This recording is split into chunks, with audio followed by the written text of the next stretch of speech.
Imagine using a nuclear weapon to scare your opponent into submission and end a war. Sounds a bit crazy, right? Well, that is what many intelligence analysts think is a part of Russia's nuclear doctrine. Other states have more restrictive philosophies. India and China, for example, have a no first use policy. This puts them on the record that they will not be the first country to use nuclear weapons in a conflict. But if, say, Pakistan were to hit India, or the US were to hit China with some nuclear weapons, then the nuclear floodgates come wide open. During the Obama administration, the United States adopted a limited no first use policy, but reserves the right to call in the first use of nuclear weapons against other nuclear states, or states that the US believes are not in compliance with the Non-Proliferation Treaty. So China and Iran, yes. Afghanistan and Bangladesh, no. Russia's government is opaque, and no one knows for sure, but Moscow appears to have a completely different perspective. And that has many worried about what might happen next in Ukraine. In particular, if Ukraine continues to see success with its counterattack, despite Russia's mobilization, Putin's back will be against the wall. With parts of Ukraine freshly annexed according to Russian law, and therefore, in theory, falling under Russia's nuclear umbrella, Moscow will order some type of nuclear strike against a Ukrainian target. Or at least that's the fear. According to this concern, Kyiv, frightened by what might happen next, will cave. That might not mean welcoming Russian troops into the capital to take over the country, but it might mean a freeze on the battlefield.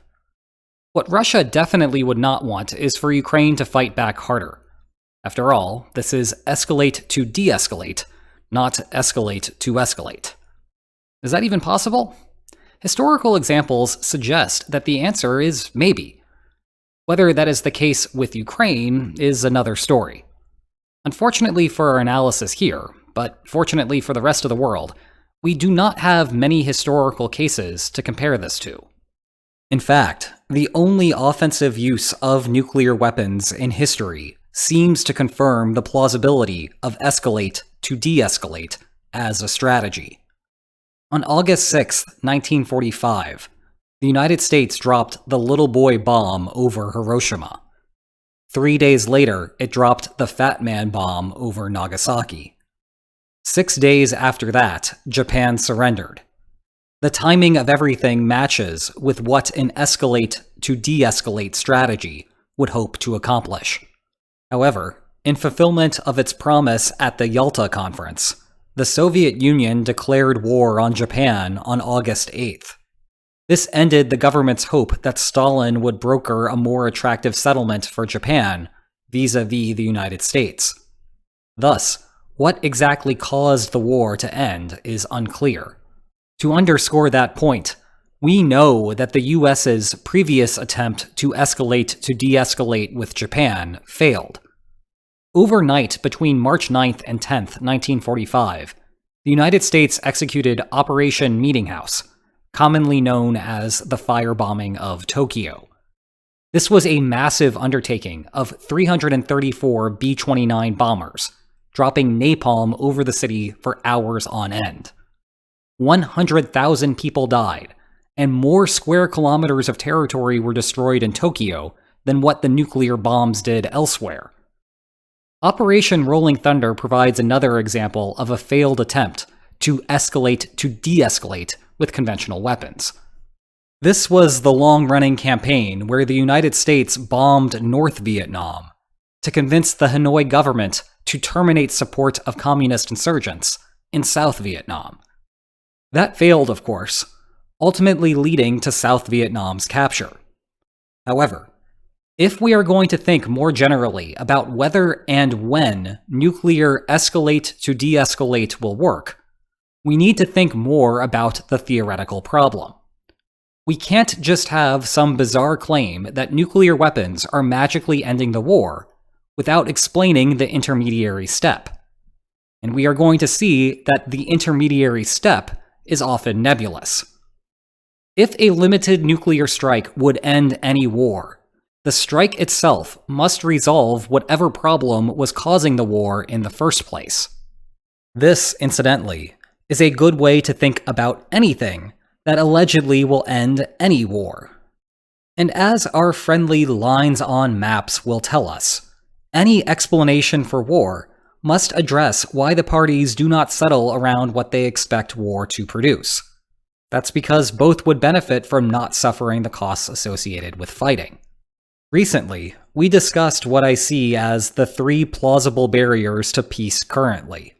1. Putin's inability to survive in office given the expected war outcome. 2. Ukraine not wanting to give Russia time to regroup and coerce Kyiv again from a better position. And 3. Uncertainty and disagreement over the outcome of the war. A Russian nuclear attack on Ukraine would not eliminate Putin's personal bias. At best, for that theory, it would convince Ukraine that the cost of war is too high to continue. But if that were clear to everyone, Ukraine would just quit the counterattack now, or right before the nuclear attack would become credible. By doing so, Ukraine would avoid the unnecessary damage. Obviously, Kyiv does not see an immediate threat, so escalate to de-escalate is not going to resolve the war through those means. Maybe that will change as the counterattack continues, but it would be pure speculation at this point. It's a similar story with Ukraine wishing to keep its momentum. Suppose that Ukraine knows that continuing the counterattack will eventually trigger a nuclear escalation, which would then in turn cause Ukraine to de-escalate. If so, like before, Kyiv would stop the advance just short of that point and spare itself the further destruction.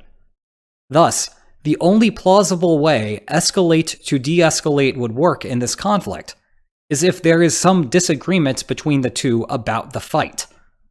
This is essentially how the narrative for Japan's surrender works, with the government learning of the US's new ability and giving up afterward. Obviously, things are different today. Everyone is well aware of Russia's nuclear capacity. And to be clear, it is not obvious that there is actually much uncertainty regarding nuclear use now. Still, there are some plausible options. For example, Ukraine might doubt Russia is prepared to incur the wrath that the international community would respond with. Alternatively, Russia might doubt Ukraine's own willingness to escalate by launching more attacks on Russian soil and into Crimea. Actually launching nuclear weapons would initiate that learning process. It could conceivably convince Ukraine of Russia's seriousness, which would lead to Ukraine slowing the counteroffensive. Of course, escalate to de-escalate could ironically end up with Russian de-escalation. Suppose that the uncertainty is that Ukraine privately believes that the backlash against Russia would be vicious, and further suppose that Ukraine is right. For example, maybe nuclear use would cause abandonment from India, China, and Turkey, further economic sanctions, an influx of US military support, and an uprising at home. Then Ukraine may prefer to resolutely persist through the nuclear detonation and continue its counterattack. Afterward, disaster befalls Russia. Moscow realizes it cannot politically win, and Ukraine watches Russian soldiers retreat from its soil. But how exactly would international actors like the United States respond to Russian nuclear use? Well, that's a big question that deserves enough video space to be answered in its own right. Perhaps next week? Fortunately, I do not think we are going to have to worry about any of that in the short term. Ukraine's counterattack was very successful in the north in September, to the east of Kharkiv. And over the course of October, Ukraine made slow but steady gains in the south near Kherson. With the way Russia has been cycling experienced troops out of Kherson City for freshly mobilized soldiers, there is a good chance that Moscow views it as a lost cause and is willing to slowly recede past the Dnipro River and give it up to Ukraine. To be even more explicit, while Ukraine is still regaining territory, the rate at which it is doing so is slowing down, partly because the easier targets are gone, and partly because rainy weather is making it more difficult to maneuver. It recaptured 1.76% of its territory in September, but only 0.42% of its territory in October. That's right, those second derivatives from your calculus classes do in fact matter. What that means is that Russia is not entirely out of the war. Not yet, anyway. And as long as Moscow sees a conventional way to win the war, there is no need to engage in a risky nuclear gambit. That, instead, might come after Ukraine severely devastates Russia on the battlefield. And even then, that's not certain. Things are not looking good for Moscow, of course, but Ukraine is still missing a large chunk of its territory. And until there is further progress for Ukraine, there is little risk of Russian nuclear use. Do you think Russia can successfully escalate to de-escalate in Ukraine? Let me know in the comments. If you want to know more about the war, you will love my book specifically on the causes of it. Check below for more information on that. And if you enjoyed this video, please like, share, and subscribe, and I will see you next time. Take care. Imagine your job was to film the very first nuclear detonation ever, and you didn't actually get the shot in the frame. Forever a failure.